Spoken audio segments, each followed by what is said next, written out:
Kinumpirma ni Paolo Avellino na nagde-date na sila ng actress TV host na si Kim Chiu. Yeah, we're dating, sabi ni Paolo nang tanungin tungkol sa kanila ni Kim.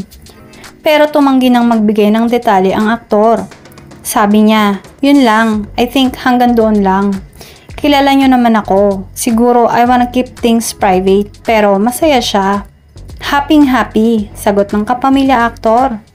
Actually, first work ko sa ABS, sabi ko talaga, gusto kong makasama sa isang proyekto si Kim Chiu.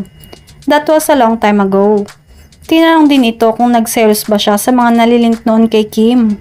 Sa akin kasi, hindi rin talaga ako seloso. Dahil I try to think about things first before I really, kumbaga, say anything or bring it out. Nasabi naman niya ang totoo.